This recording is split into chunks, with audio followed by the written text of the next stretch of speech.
Hey, everybody. Welcome to episode 18 of the Reptile Studio podcast. It's another solo episode. And in this episode, will be talking to Ryan Martinez, who is an animal care specialist at Zoo Miami. We talk about, zoo care versus personal care, ball python breeders and racks. And so stick around and enjoy this episode. I'm here with Ryan Martinez, who is a animal care specialist from Zoo Miami. Um, how's it going, Ryan? Good. How are you? Good. Um, Good. so I'll let you, do the introduction of yourself. Tell us Okay. about your job. Yeah.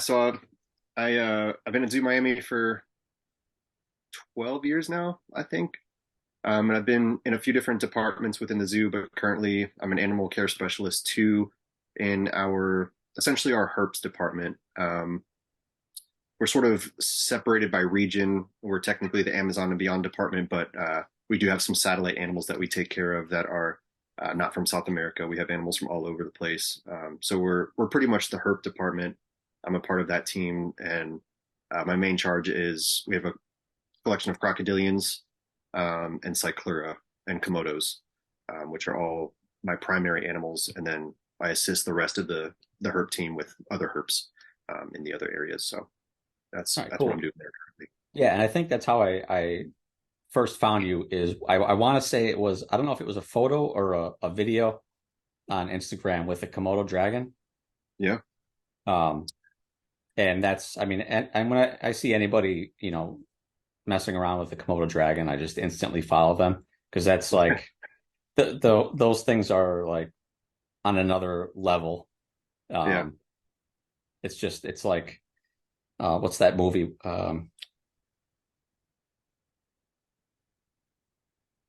What is that movie with the huge dog? Anyway, they remind me of just like a huge, you know, just intrusive like beast of a dog Yeah, they are. compared to the They're others. they're a presence, that's for sure. It's Yeah. the large lizard, and we don't have any particularly large animals at the moment.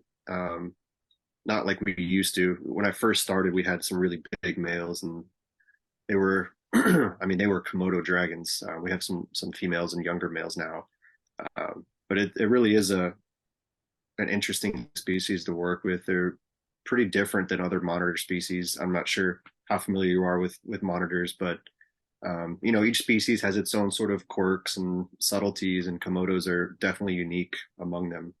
Um, Yeah.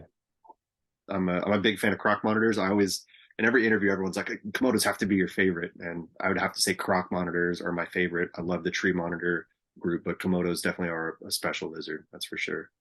Yeah, Yeah, they're I very cool. actually, I have, I mean, as far as monitors go, um, I've never had any monitors myself, but strangely, the experiences that I've had with them, uh, uh, I'm drawing a, you just said it. They're certainly memorable. You'll remember every Um, experience you have with a monitor over time. what's,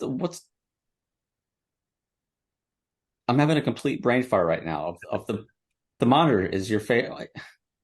They're croc monitors. Oh my God. Yeah, Yes. Thank you. amazing, Yes, the croc monitor. amazing Um, lizards. Yeah, yeah, that the most up close experiences I've ever had with monitors. What is a croc monitor? wow. Um, and there is something like dinosaur about them. Yeah, Um, absolutely. yeah, like the way their eyes move and stuff is just like they're Yeah, when people. they're always thinking, they're always figuring things out. The Komodos, they're an intelligent lizard, that's for sure. But when you look at a croc monitor, when you watch them watch you, it's a little different than the Komodos. And I kind of equate croc monitors to tree monitors. I think they're real similar, and croc monitors are arboreal, but I'm talking about like the Persinus complex. I think they're really similar in their behavior, and if you watch or study either species for a long enough time, you'll see that they really pay attention to things and they pick up on patterns, and really intelligent lizards. It's a pleasure to be able to work around those occasionally. We don't have croc monitors anymore. We used to, but hopefully in the future we'll have them again. Yeah. And I'm just completely, a sidebar, but I have a garter snake, a checkered garter snake, Yeah. and for whatever reason, talking about like monitor behavior and like checking you out and like noticing everything and being really like keyed in. For Yeah. whatever reason, of all the snakes I've ever kept, the garter snake to me is like the closest to that. Yeah, Uh, you'll they're notice that with colubrid, that's for sure. And I think garter snakes are pretty intelligent as well. So I'm not surprised to hear you say that. yeah. Yeah, Uh, you're smart and watchful. and you'll see behind me there's a carpet python, and she's she just kind of like does her thing and kind of like dopes around. Yeah, yeah, Um, and she's awesome. I love her. But there it is something about that like perceived intelligence anyway yeah, that is absolutely. like fascinating. So working with Zoo Miami, um, why is it so? First, actually, why is it Zoo Miami and not Miami Zoo? I've always wondered that. Yeah, so it originally started, it was Crandon Park Zoo. And then when they moved locations, they called it Miami Metro Zoo. Um, from what I heard, the reason we changed it or rebranded was because Miami has a very heavy Hispanic population, and Zoo Miami translates better in Spanish than Miami Okay. Metro Zoo. And so it was just sort of a move that we made, I think, to better, fit the culture around the area. But there's a lot of zoos that have switched to that. Zoo Tampa and things like that. They throw zoo first and then like the city. So Yeah. yeah, it's definitely caught on. So how did you get into so well, let me start over. I know a lot of people that we've talked to on this podcast, like a lot of people's stories are the same or very Yeah. similar. Mhm. Like starting off like as a kid, like getting into herps and stuff like that. Is that similar for you? Like what started the whole process for you? Yeah, I can't really pinpoint when or what started it. Um, I think it started before I really had memory of it. From as far back as I can remember, I just liked animals. I loved animals. That was all I ever really cared about. And so it was only natural, as I grew up, my parents would take me to animal places and little miniature zoos that are, sort of local side of the road things. And we went to Miami Metro Zoo when I was a kid, and always out there chasing snakes and lizards and catching turtles out of ponds and stuff. So it's the same sort of scenario that you'll hear from a lot of other people, in this hobby and industry.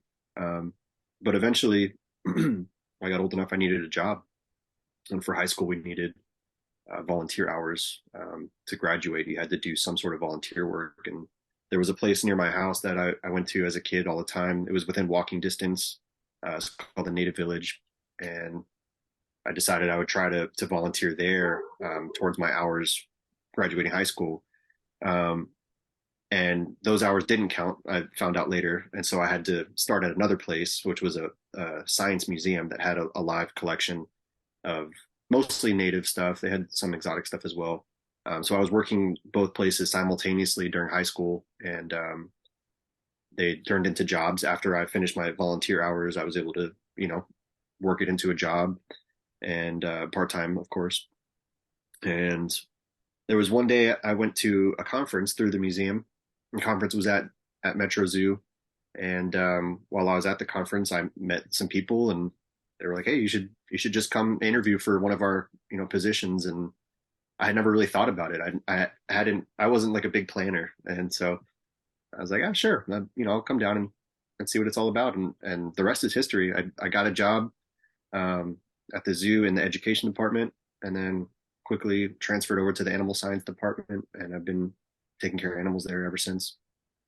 Yeah, Yeah, that's the that's the short version. Yeah, there's been a few places in between. I worked for an importer for a long time, a reptile importer, and a few other small like mom and pop places. But I've been at the zoo for 12 years now, and yeah, I'll probably never go back to private, the private sector like that as a full time job.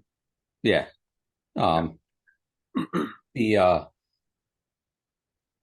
So in your experience when it comes to now you keep I don't even necessarily like the word like keep. I try to use like care for. Mm. Um, Yeah, now do you care for herps in your personal life, like yeah, at home? yeah. I have quite a few, honestly, probably more than I should. But yeah, we do have quite a few herps here at the house. Snakes, lizards, turtles, all sorts of stuff. Pretty big collection. So But what do you find is like the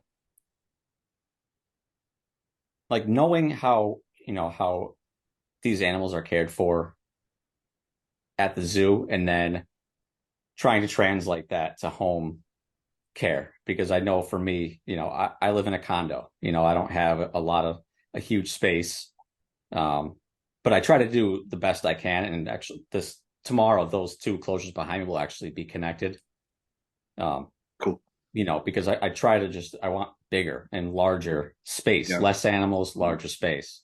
And it's tough to do. And now somebody who works at a zoo, I imagine that, plays a part. yeah. So it's it's one of those things. Yeah, I would love to see the hobby as a whole start to move towards that, less is more sort of thing. If you live in a condo or an apartment, like you have to understand that maybe one or two animals is your maximum, but you can do something really cool for them instead of having, a ton of ball pythons, as many as you can fit into, the minimum space. Try to think about, um, we've started using this term, um, appropriate as opposed to adequate. And so, do you have adequate housing or do you have appropriate housing? Is it, the minimum that you can get away with, or are you doing the animal justice? And so I think one of the biggest things is just taking a look at what your means are, and staying within those boundaries. And it's hard because you go to a reptile show and you see one animal that just stands out and you're like, man, I gotta take that home, and it happens to everybody, and then it happens again and again and again. I'm guilty of it.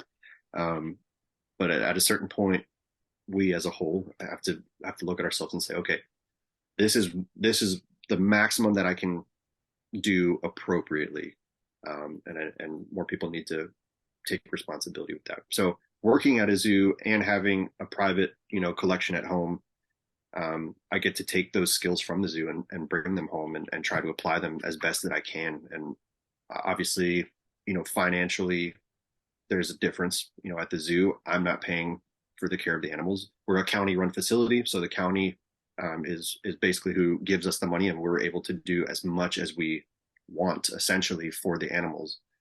So to replicate that at home, it's difficult if I had 1,000 animals, but with a smaller number, you can accomplish that.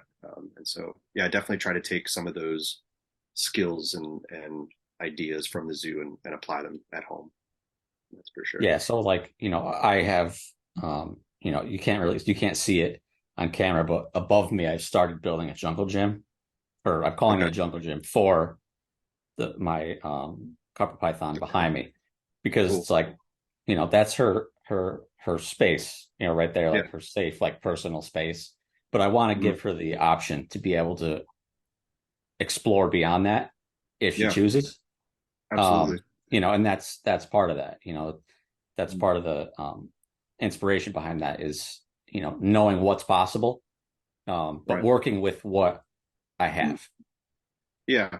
And thinking outside the box, some people get kind of pigeonholed. They see, you know, Instagram is a pretty good example of that. A lot of people follow other people who have large collections, and if they're new and they're following these pages, they're only seeing this and they're not thinking out here, and so they're Yeah. like, okay, this person who has a ton of followers and is really successful on YouTube or Instagram is keeping their animals this way. That's all I have to do. And so thinking outside of the box, like a jungle gym for your carpet python to stretch out like it would in the wild, that's a great idea, and something that I think we should see more of, especially for new keepers, people that are learning and getting into this. They should see that, the world is your oyster. You can do whatever you want for these animals. Don't pigeonhole yourself, get creative and think about their needs. That's a really, really cool idea. I'm glad to see that. I can see a little bit of it over there. It's pretty cool. Yeah, so I because I also do, quite a bit of like not quite a bit, but a decent amount of herping when the weather, because I'm in Connecticut, so there's like half the year about, or a little more than half the year is like herping weather. Yeah. Um, and what I see from the snakes, that are local to me is like they move, like they go places. Yeah. So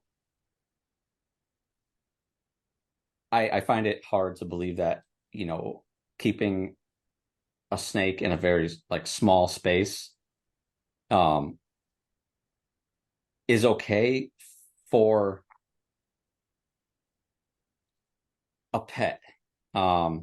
In that, in the wild, there's a lot of threats, you Yeah. know, so they're safer when they're in a small, like confined space. Right. But that doesn't mean that That's all they they don't, require, you know. yeah, that doesn't mean that they won't travel. Right. Um, like they have to go 20 feet over here to like get the good, to get the good basking sun, Right. this and that. So I just, I feel like I need personally, like I'd like to try and, create that environment, for my animals. And I hope that it sort of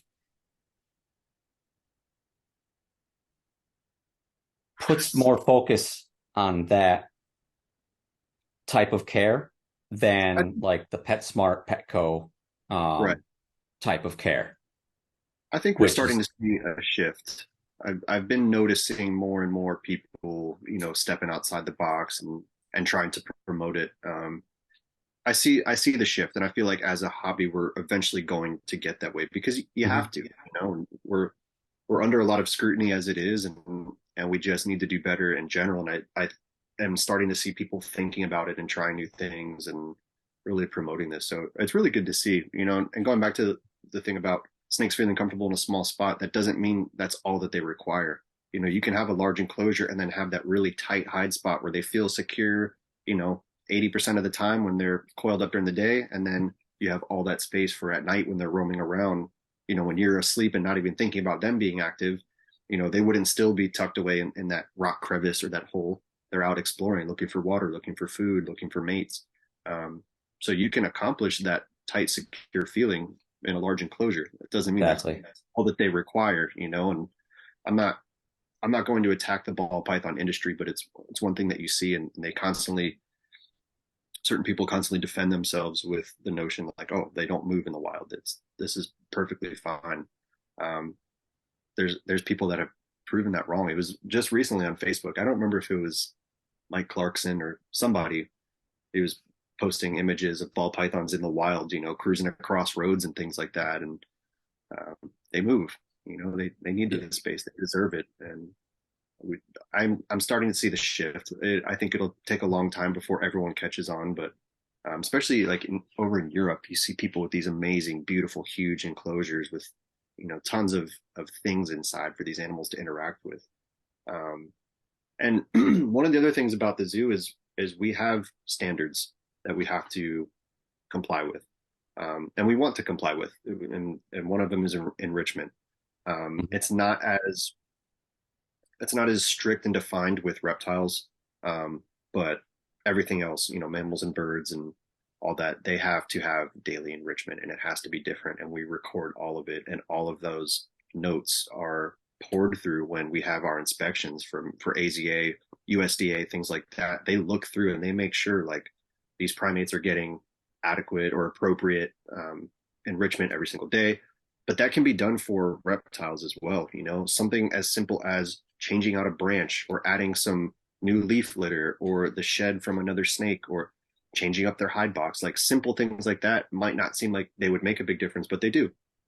gives the animal a chance to interact with a new item, a new scent, a new texture, all sorts of things like that. So it doesn't have to be toys and puzzles and things that people might normally equate to enrichment. It could be Right. something so simple as just a new scent for their brain to process, and that is helpful in keeping them mentally stimulated and active and healthy. Yeah. Yeah. And Yeah. especially knowing, getting to learn a little bit about like snake behavior and lizard behavior. I mean, I have a trio of viper tail geckos, which they're new, and I don't know. I haven't had them long enough to figure out their patterns. Okay. But I have a leopard gecko that I've had for 15 years, Mm, and for the longest time, I kept her in a sort of minimal enclosure with, right. um, you know, the reptile carpet, which is terrible. Um, and I gave her mealworms in a dish Right. for food. Um, I mean, I always, supplemented those with vitamins Yeah.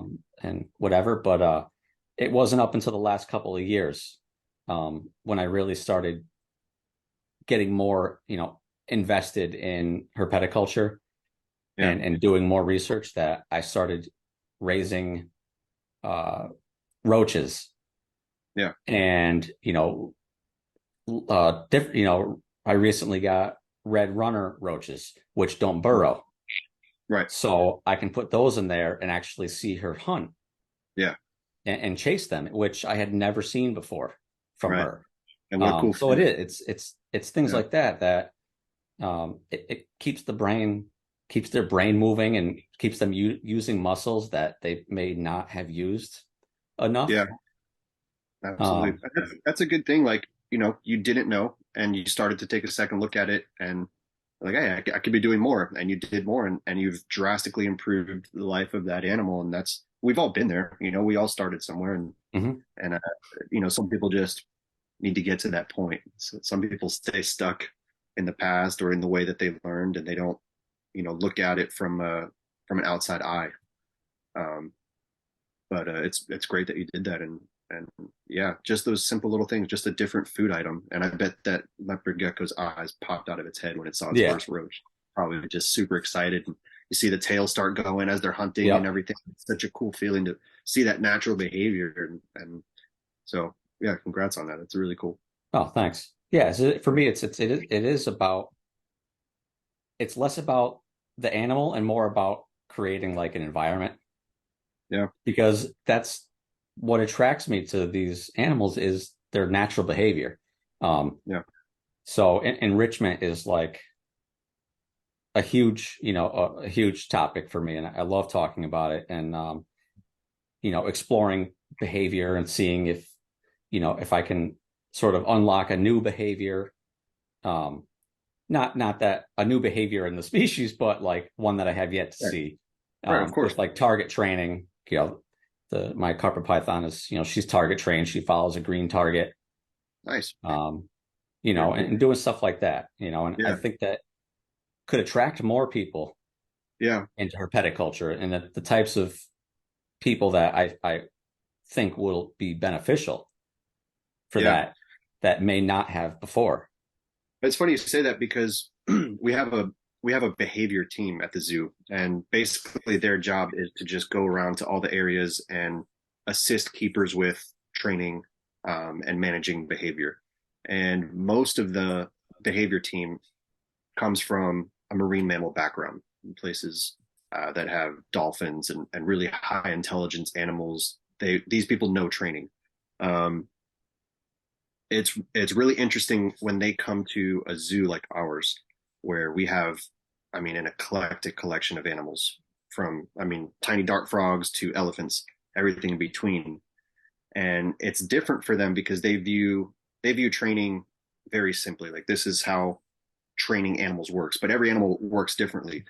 And so when we had one lady come out to my area, which is crocs, komodos, iguanas, and stuff, she wasn't really sure what to expect. And as we've gone through this, she has gained a huge appreciation for reptiles. I feel like reptiles for the longest time people probably didn't think that you could train them very well. They might have been thought of as dull and, just very basic animals, but there's a lot of nuances and intricacies to the way that reptiles think, even amongst, um, groups of crocodilians. There's different ways that different crocodilians think. And so she's had a lot of fun, sort of helping me out with some of the behavior management in that area. And I think more people like her coming in from the outside and showing that you can, because she showed me some new things that I can do with these animals that maybe I wouldn't have tried. Um, and I've showed her new things. And so it's cool to have those matchups and people sort of helping each other out and bringing new ideas to the table, because you can train a snake, you can target train a snake, you can shift train a snake, you could do all sorts of things with crocodilians and komodos and stuff. And I think the more people see that stuff, the more like they'll get interested in it and they'll want to try it themselves. And I think that's a really cool direction to take as well. Yeah, I mean, And I think about. Sorry, what'd you training. say? That's enrichment as well. Training, Oh, right. that's mentally stimulating, and that could count as enrichment for those animals. Yeah. Yeah, and I think when I think about people, you know, we keep dogs and cats, and to a less and birds, to a lesser extent, some other, smaller, mammals and stuff. And what we get from that is interaction. Like we get to do things with these animals, and they kind of like become part of the family. Yeah. So I definitely think, that showing Yeah. people that you may not have the same type of relationship that you're going to have with a mammal. Yeah. But there is a relationship, Yeah. and, Absolutely. and we can expand on it by, doing things like target training and shifting and, stuff like that. So Yeah. I think it's a pretty exciting time to be in herpetoculture, because even though it's, compared to other, you know, keeping other pets, it's a fairly like newer, type of, Yeah. It's definitely private learned a lot care. from these. Yeah. But I think now is like the time where it's starting to explode, Yeah. and I think it's like right now is it's starting to develop Mhm. and so, and I think that's probably a part of it is seeing people um interacting Yeah. with these animals, um somewhat like they would with a cat or dog. Um Yeah. I agree with that. I think, and I think a lot of it has to do with social media. It's just so much easier for videos of these interactions to reach people, instead of going to your herp society, once a month and hearing everyone's news stories as it used to be.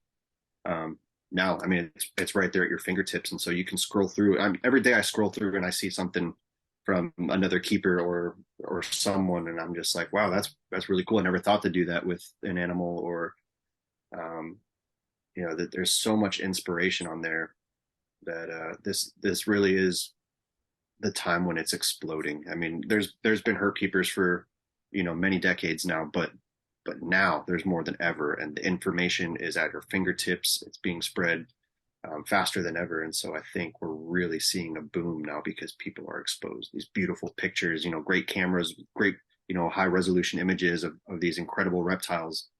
More and more people are going to see that and want to get into this and see the videos of people interacting with them. And some of those videos aren't always the best. There are some right. influencers, reptile influencers out there that I don't feel represent the direction that I would like to see herpetoculture go. And I feel like some newer minds are influenced by that. Um, but there is a lot of really good stuff out there too, and that's what I try to promote and see Yeah, more and people. yeah, and I'm the same way. That's I try to showcase that Yeah. myself with like the limited, things that I have, the limited resources that I have. um and I think seeing, now I don't know if you're familiar with Lori Tarini. um No. she's a, she's a animal like behavior specialist. Okay. She does like, horses and dogs and farm animals and stuff, but the last few years she's transitioned into focusing on snakes. Okay. She's the one that introduced me to the target training Okay. and learning what like a shift station was and an activity station. And so I think people seeing people like her um, show caring for reptiles in a different light. Yeah. Not like the creepy long haired dude like in his basement. It's Yeah. like no, really. I mean, this Yeah. it's a lot of people. It's every type of person. There's somebody that has a reptile in their house. Yeah. So um, so quick change of topic here. Sure. So before we were talking on the phone, talking about the uh, I wrote it down, but I'm like drawing a The lizard. blank on how to pronounce it. You pronounce it, the lizard. So I am working with Phrynosoma ditmarzii. Phrynosoma is a genus of lizards. Some people call them horny toads, horned lizards. Depends on where you come from. It's a large genus. Can't say it's a large genus. There's about less than 20 species within the genus, and they're all found from Canada to southern Mexico. And we are working with one. We just sometimes call it the rock horned lizard or the Ditmars horned lizard. It's Phrynosoma ditmarzii, and it's a species that was first found in 1890, and then the type specimen and the information with the type specimen were very, very vague, and so it was not seen again until 1971.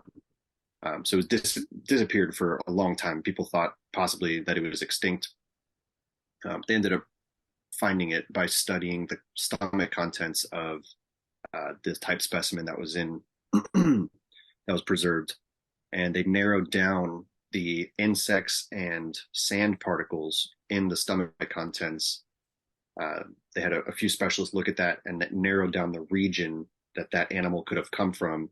And another expedition was sent out. They rediscovered them in 1971, and then they went missing again until about the 90s. Um, and since the 90s up until 2 years ago, 3 years ago, there was a handful found, maybe around 20. That was it. There really isn't anything known about it. And so a friend of mine who works at the zoo with me, uh, he was really into horned lizards, and he was working at Phoenix Zoo at the time. And he called me and he said, "Hey, I have this project, and it's with this really cool lizard. Do you want to be a part of it?" I said, "Yeah, of course I do. This is really interesting." He came back to Zoo Miami, and he's one of the managers in our department now. And we just got this project started. We paired up with an organization called Greater Good Charities. They have a sub organization called, well, it was called Madrian Discovery Expeditions. Now it's Global Discovery Expeditions. But basically, we got a group of scientists together. We went down to Mexico, and we went to a region that we thought we could find these lizards in. We went to see if we could find them. And we did. Our first trip, we found 19 of them, which was really cool. And so for every individual that we found, we collected all sorts of data, temperature, time of day, elevation, habitat, plant specimens around it. We took all the animals back to camp. We did all the morphometrics, length and weight and all sorts of stuff like that. We took fecal samples, and then we added radio telemetry backpacks to, I think we did 4 or 5 individuals from that trip. And we let them all go, and we followed them around for a year, those 5 individuals, just to see like what their habitat usage was and active seasons and stuff like that.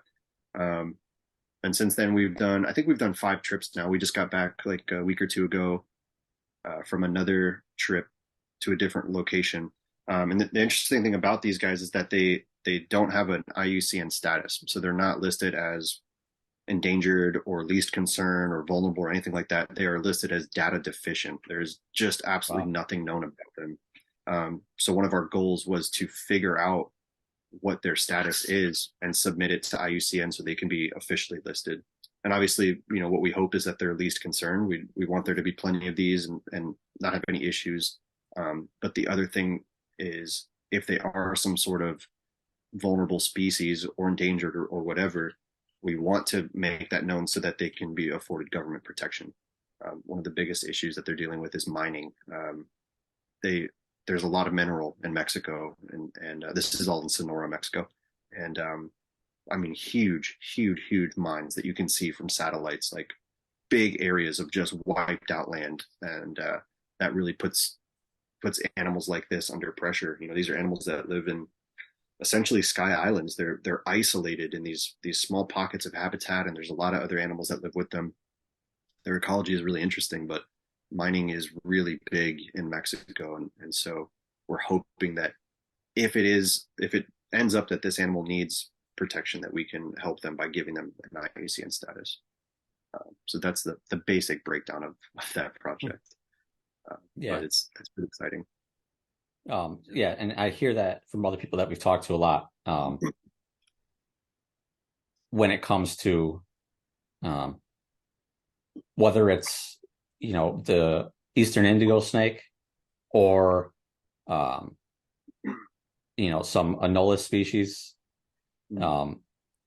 that the biggest problem is human encroachment. And so it coming from a conservation standpoint, I don't know what your thought is on this, but it seems like if we really want to protect these species, we somehow have to, if we want to protect the species, if we want to protect the species in their native habitat, in their native ranges, and not protect them like, in a collection somewhere. We have to, in my view, we have to stop the encroachment. Yeah. And how do we do that? And that's a really challenging, frustrating thought, Yeah. The to have. question. Yeah. I could go off on this. It would just get us carried away, but the world is not big enough for as many people as we have. We're an rapidly expanding population of a destructive species. We are spreading so far and so quickly that there's not going to be anything left. Honestly, what we need to do is live within our means. What we have developed now, we need to find a way to just sort of stick within those boundaries and leave the natural places natural. And we've already done so much damage, and we've already altered so many things. But if we could just stop now, there's a chance that animals, could continue to live alongside of us, and it won't be the same as it was 1,000 years ago or 5,000 years ago. But yeah, it really is no answer. And so we do whatever we can as conservationists and as scientists, to pick one thing and just try to do what we can for that species. But there's definitely no end all answer. We have chosen this species, and we're doing one step at a time. First thing is to assess whether it is in need of immediate protection or not. And once we get that established, then we go to the next step. It's really hard to plan how to save this species or how to save its environment, in the beginning. There's so many little details and nuances that you have to cover. So we just do one thing at a time and keep trucking. Yeah. And I know here in Connecticut, and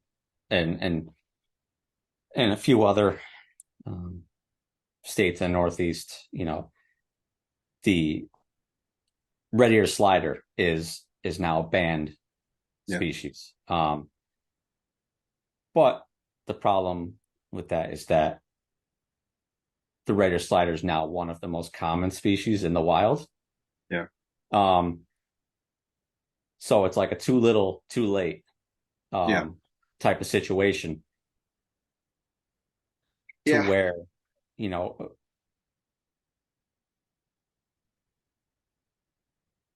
banning something is it's like putting a band-aid. It's like putting a band-aid on a bigger problem, Yeah. in my Respect. view. Go ahead. No, I'm saying in my view, it's like putting a band-aid on a much bigger Yeah. issue. It's the same thing with the Burmese pythons down here. I'm sure you've heard about it. Everyone in the world has. Yeah. There's thousands and thousands of Burmese pythons in the Everglades, and another band. You can't have them as a pet. Um, we even struggle as a zoo to have Burmese pythons in our education department. Um, Banning it doesn't really help the problem, but it allows certain entities to look like they're doing something to help the Yeah. problem. And because a lot of the public doesn't understand what goes into it, and so they want to see some sort of action to be done. So here we have, our wildlife agency says, okay, no more pet Burmese pythons. The public sees that, they say, all right, cool. There's a solution. They're on top of it. It doesn't really do anything, and in my opinion, rules like that force people to go underground with these things. Right. They're still going to find a way to have the snake or the lizard that they want. Green iguanas are another example. Green iguanas are banned here. They're all over the place. People are still going to keep them, and now they're going to be like trying to hide it and maybe not doing things properly. And so that's how you create even more problems. I don't think banning these things was a good idea at all. Right. I think it could. I think they just want to look like they're doing something, but it doesn't actually help anything. Yeah. And I think that's where education, is the key because now not I'm not even speaking about this podcast. I mean, the people that we reach, it's a very small, group of people, but somebody um in your position, somebody who reaches, a wider audience of people, talking about that, talking about this topic has a much more, I think anyway, a much more profound effect on the way people view Yeah, I hope conservation. that's the case. And I try to keep my content as educational as possible. I try not to do anything dramatic. I want people to look at the things that I'm saying, listen to it, and say, okay, well, this is someone from a respectable institution that isn't doing any sort of gimmicks or anything like that to get content. Like this is someone that actually cares about what's going on in the wild and what's going on with natural areas and animals under human management, and they're probably giving me good information. That's what I want to portray, and so I do hope people take away, even if it's just one person. Yeah. I hope that person is like, okay, this is a really good outlook on this, or an interesting opinion. I'm gonna follow that or pursue it, or look into it more and see if it's you know worthy of pursuing. Yeah. Yeah. And we've had a few. Actually, you're the second zookeeper that we've had on the podcast.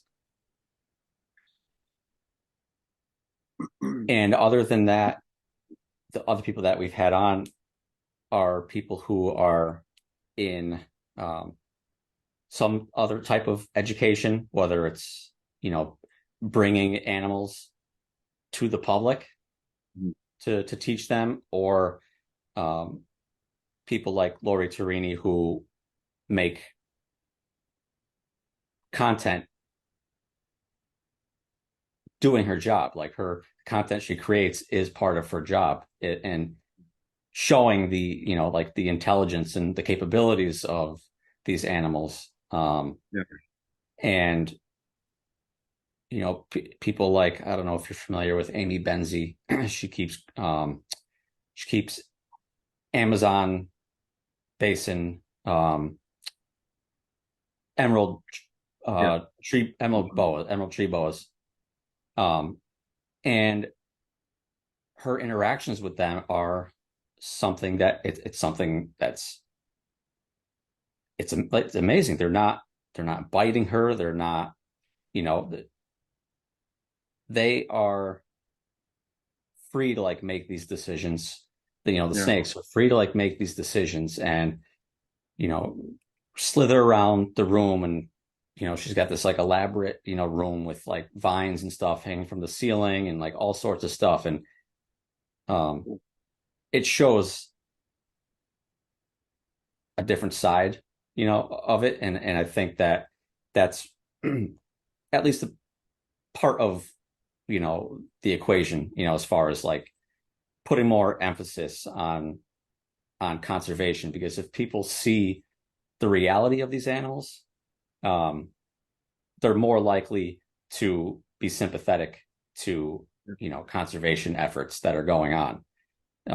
I think with, herpetology, or with reptiles, the old school thought of that they're like dumb and dangerous and as a lot of people say, poisonous, when really what we know they mean is venomous.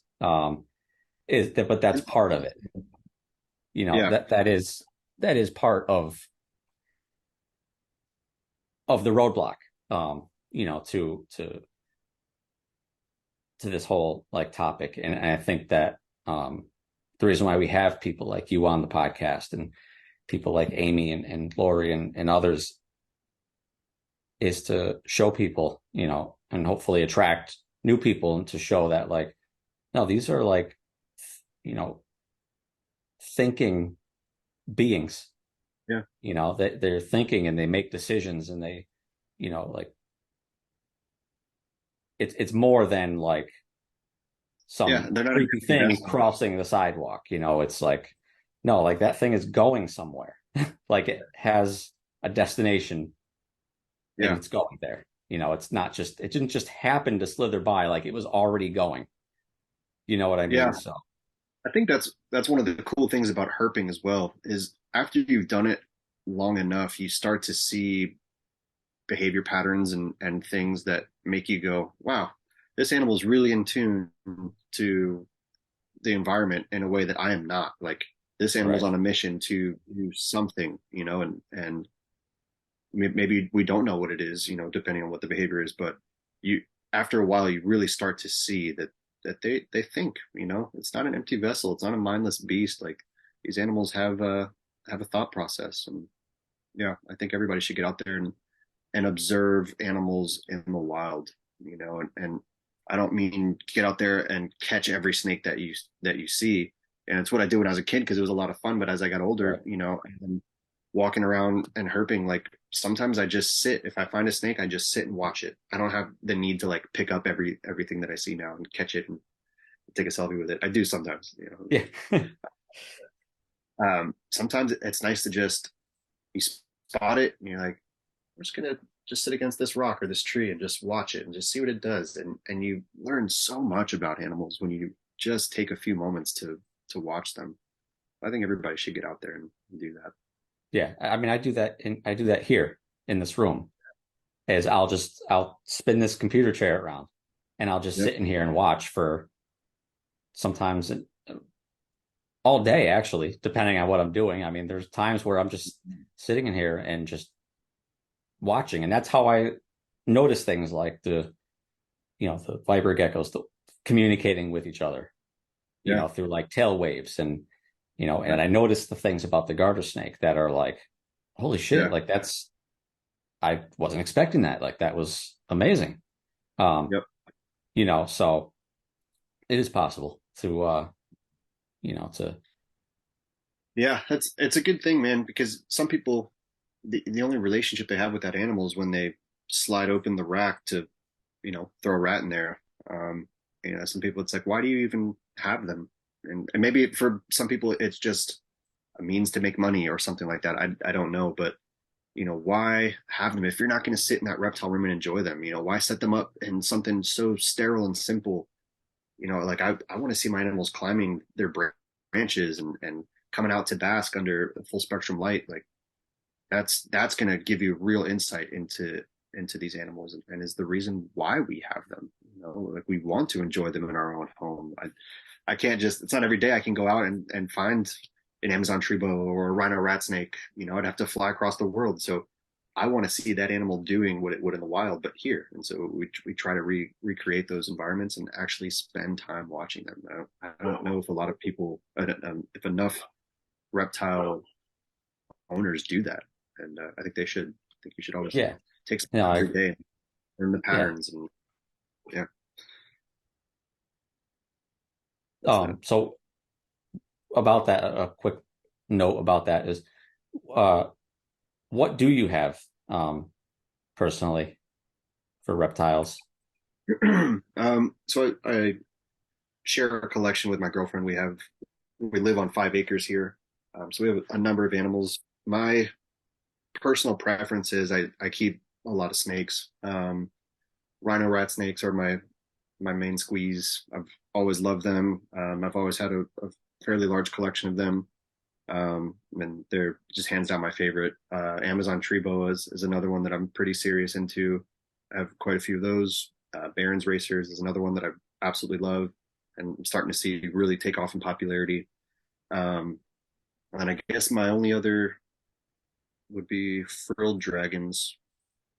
Um, that's one that I take pretty seriously too. I really enjoy those, but we have a lot of odds and ends, green tree monitors, and a few different types of boas. I'm really into like locality boas instead of morphs.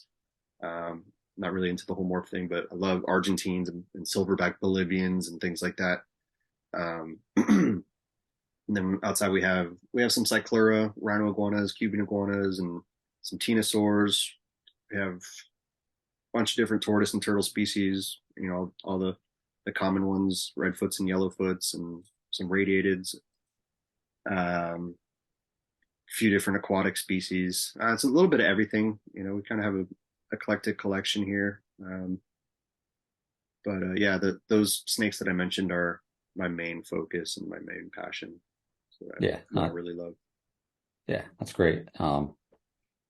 Yeah. So is there anything that you wanted to like highlight in this conversation? Anything that you're doing that you think you want to kind of promote or teach people about? No, just yeah, I definitely wanted to touch on that horned lizard project that we're working on. Yeah. It's a lot of fun for us, and I think it's really cool. And it's not a species that would typically get attention. I think a lot of times when people think of conservation, they think of tigers and things like that. And it's not to say that those animals don't need protection; they absolutely do. But sometimes it starts with the little guys at the bottom, and these little tiny horned lizards. Most people would never pay attention to them. Most people in Mexico have never even heard or seen these things, and even more hardcore lizard people have never heard of this particular species of Phrenosoma. So I definitely wanted to talk about that for anyone who watches that may not have seen my page before. I have a couple posts about them, and I'm always happy to talk about them. Um, so yeah, that's pretty much the main thing I wanted to highlight. It's a cool project, and I think more people should know about it. Yeah. And I when you started posting about that on Instagram, I was really paying attention to it. I thought it was awesome. Yeah. So um yeah, so I guess as far as I'm concerned, I think, we're you know, my my brain is like in the decline, which I'm sure once I watch this back to edit, I'll see it. Okay.